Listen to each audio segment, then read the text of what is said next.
everyone. It's Liz Kozar with Park Bench Estes Park. And as you all are aware, we're always focusing on doing interviews and community events. Today is kind of unique. I am at Crossroads Ministry, and I'm here with the Executive Director, Brian Schaffer. Brian has quite an extensive resume. I'm going to have to cheat at my notes here. Came from Alaska and served with the Catholic Social Services. Was an outreach pastor at the largest church in the state and led New Hope on the Last Frontier. Active on advisory boards for the Salvation Army and Anchorage Cops for the Community. Is that correct? Mm-hmm. You also served as a volunteer prison chaplain. Wow. And before you served in pastoral assignments with the Church of the Nazarene in Texas, and you lived in Houston, and you founded and served as executive director of Urban Link, so this has been your life. It has been my life. So welcome, and thank you so much for joining us today. So I guess, why don't you just tell us a little bit about Crossroads Ministry, what it is and what you do? Yeah, so Crossroads Ministry started in the basement of St. Bart's Episcopal Church in 1982. Okay. And so it was a ministry of that church, and then there was a flood that same year that was catastrophic, and the response that was needed to serve those that were struggling after the flood was so overwhelming that the Episcopal Church invited all the other churches in the community and businesses to join in the efforts. And so over the next couple of years in the recovery efforts, the churches decided to just form a nonprofit together. So in 1985, there were 15, partnering churches that started, caring for the needs in the community. So Crossroads has become more like a public assistance office for the town. So we do anything from, a food pantry that people can come and visit, up to 3 times a month or more if necessary for just basic grocery items. And then we deliver the Meals on Wheels to many clients. We offer assistance with rent payments, with utilities, with medical expenses, prescriptions. We offer vouchers to a village thrift shop for people to get household items or clothing, things like that. And then as we think of like homeless individuals that stop by, we do have partnerships with organizations in town where people can, get a shower or do laundry and things like that. So Wow. So kind of going back to when it was formed, rather than all these individuals, I guess, forming together as a group and coming together gave you more power to help more people? It did, yeah. Okay. Yeah, we were able to promote within all the churches and promote within other partnering organizations and then businesses that were connected. It just expanded our reach and our collective impact in the community. So, I guess for people who are out there, it sounds like there's a very diverse method you have in helping a lot of different types of needs. But for someone like myself, I think most of us in this community like the idea of helping out our neighbors. What can we do to help support your ministry here? Yeah, well, there definitely are hands-on opportunities right here at our facility. It takes about 86 volunteers to do everything that we do every week. And how many do you currently have? Like, is it it's fully staffed. Okay. We have about 120 volunteers that are on our volunteer list. Some of them are temporary because there are people that, serve every week. Some serve once a month. Some are just on call. Okay. But yeah, so we have drivers that deliver the meals. We have drivers that go and pick up food from Safeway, Country Market, Starbucks, and they bring it back here. We have people that work in the food pantry that not only stock the shelves, but also help people shop for their groceries. We have people that work the front desk, so it's kind of a receptionist type position. And then we just have a variety of volunteer opportunities right here. But then there's opportunities to host a food drive, at an organization or a business. We've got a mentoring program If you want to sign up to, adopt a family or an individual to kind of help them maybe develop a budget or find a better job or just parenting skills, things like that. We do teach a money matters, money management class, and so we need facilitators to help with that. And we do teach a Spanish class and an English class. And then we also have a program where we repackage food that's cooked and prepared by the YMCA of the Rockies, but if it's not put out on the serving line, they wrap it and prepare it, and we bring it here and we repackage it and freeze it and give it out to families that are in need. So, I was not aware of that. yeah. So that's not wasting, it's... Yeah. So someone out there who wants to help, just come in and you'll find a spot for them? Is that how it works? Yeah, or? that'd be great. Yeah, they just could take a look at our website, Okay. at crossroadsep.org.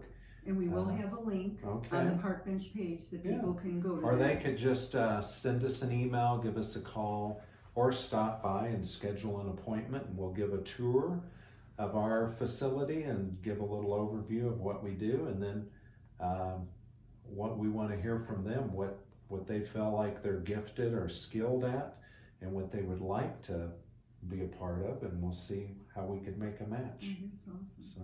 And then on kind of the reverse side of that, obviously we have people in need in the community. That's why your organization is here. So if someone is in need, talk to us a little bit about that, about maybe some of the different things or how they can get help and the things that you might be able to help them to do.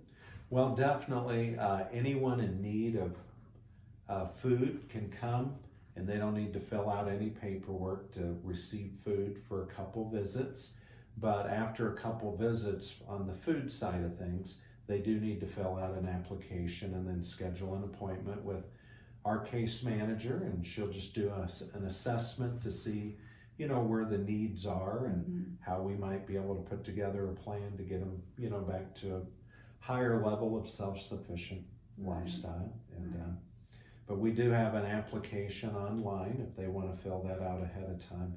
But they will need to bring in, like identification, and a proof of residency, and that could be any type of utility bill or on their ID. Okay. And then proof of income, and that could be, pay stubs or whatever, employment verification form. And if they're unemployed, then just they won't need to show anything. So we just want to do a full assessment to get a overview of how we might be able to help.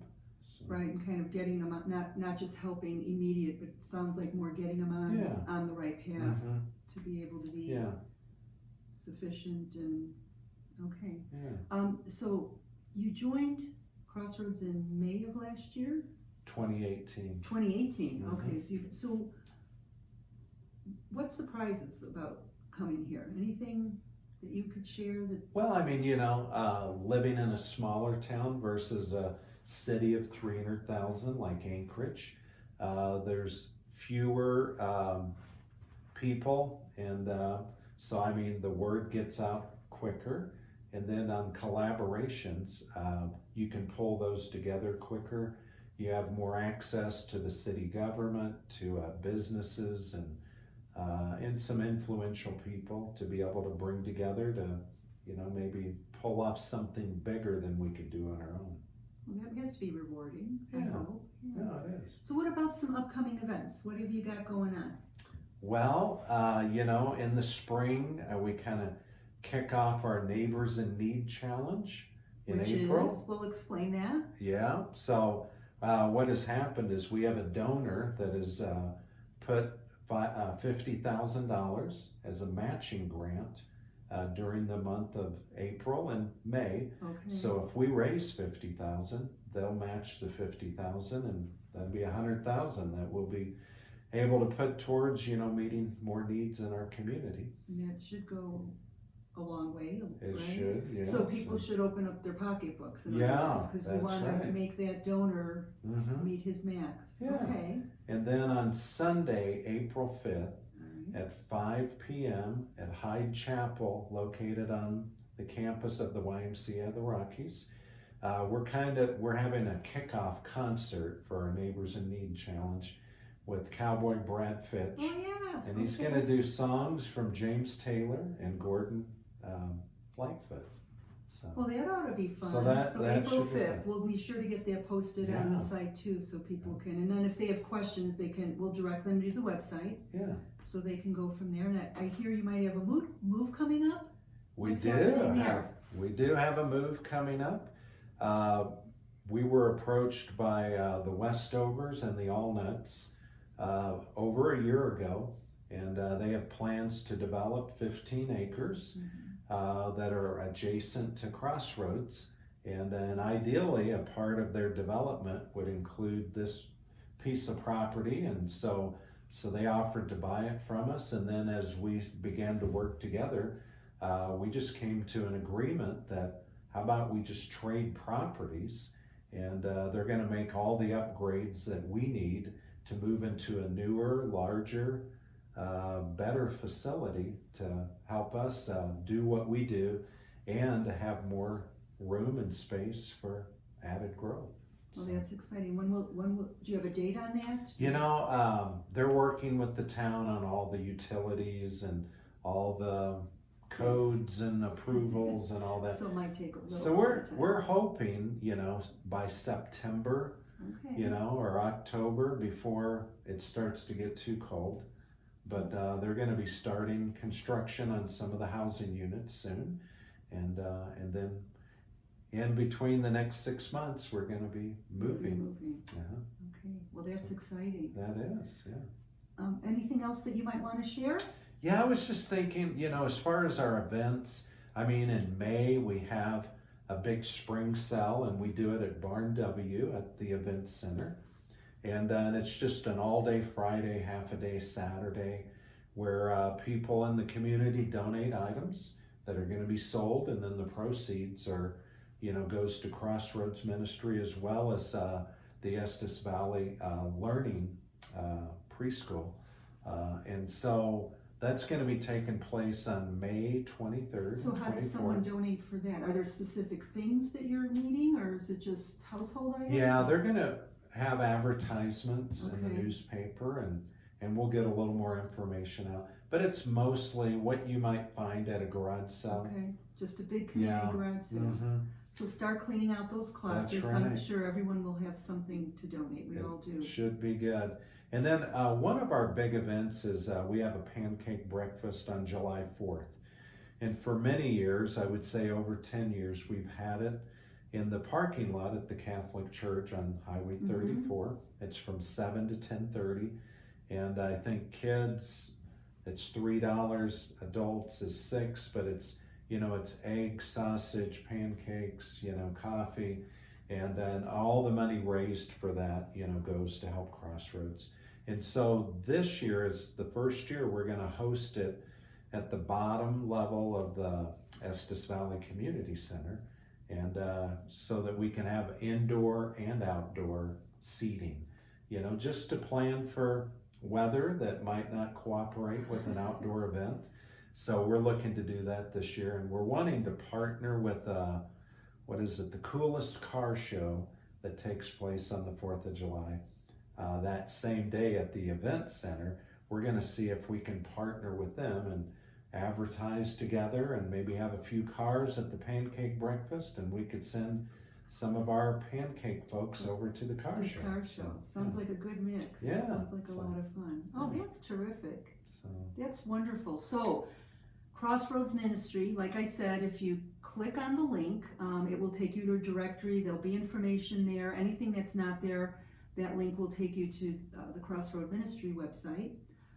So loved getting more information. Hopefully those out there will have found that informative. I think a lot of people pass by and have an idea that you do help, but maybe not to the depth of what you do. Sure. And how they can help. So we're here to help as a community. Yeah. I mean, for us, I mean, we want to do more than just declare that we believe that it's a command of God to love our neighbors, but we want to demonstrate that in the way that we treat our neighbors and the way that we step in and help them in in the difficult times. Yeah, So, to be there in the good and the bad. That's important. Yeah. That's wonderful. Brian, thank you so much for your Sure. time. All right, Crossroad Ministry, go to parkbench.com/Estes Park. Get more information. Thank you all for joining us today. Yeah, thank you. Bye-bye. Bye.